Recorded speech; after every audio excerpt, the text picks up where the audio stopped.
Sometimes a dead body isn't just a death.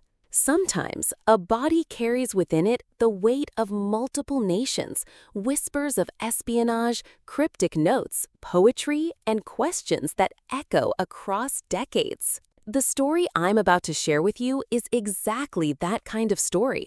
On a quiet beach in Australia, a man was found lying on the sand.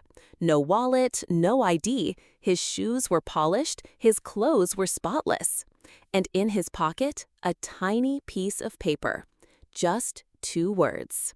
Tamam Shud, which in Persian means it is finished. So who was this man? How did he die? And what was that strange final message? Buckle up, because this is a real story, one that's remained unsolved for over 75 years.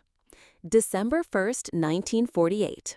Somerton Beach in Adelaide, South Australia. Early in the morning, beachgoers noticed a man lying on the sand near the seawall.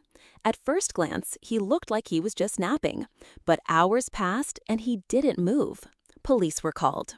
The man was dead, but there were no signs of trauma, no injuries, no struggle, just a body, perfectly still. He had no wallet, no identification. Even the labels on his clothes had been carefully cut off. It was as if someone didn't want him to ever be identified. The autopsy brought more questions than answers. The cause of death? Unknown. There were no traces of poison, alcohol, or drugs, nothing unusual in his system. But then came the turning point. During a second search of the body, examiners found a tiny hidden pocket sewn into the man's pants.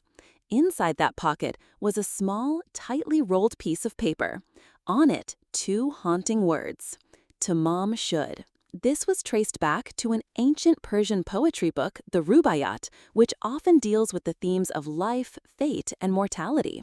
The line the man had in his pocket translated to, "It is ended." It felt like a message, maybe a suicide note, maybe a warning.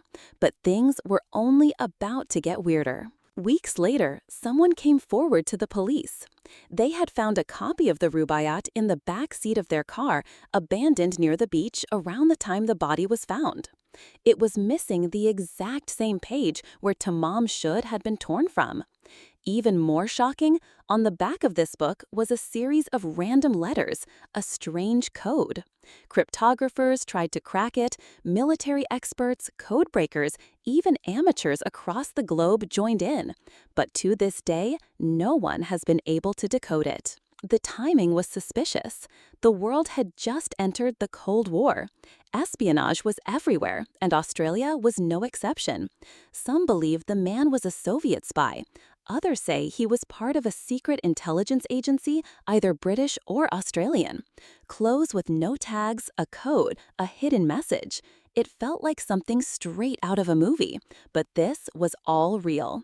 And whoever he was meant to stay unknown. In 2022, using advanced DNA testing, scientists believe they may have identified the Somerton Man as Carl Webb, an electrical engineer from Melbourne. But even with a name, the questions still remain. Why was he on that beach? Why the book, the code, and why go through so much effort to erase his identity? Even after 75 years, the mystery hasn't faded. It's only grown. The Somerton Man isn't just an unidentified body. He's a symbol of something much bigger, a riddle that the world may never solve. And perhaps, just perhaps, that was his plan all along. Closing words. So what do you think? Was he a spy, a heartbroken poet, or something darker? Drop your theory in the comments below. And if you love stories like this, real-life mysteries, unsolved cases, and strange historical riddles, don't forget to like and subscribe. Because sometimes the truth is stranger than fiction. And sometimes it's never meant to be found.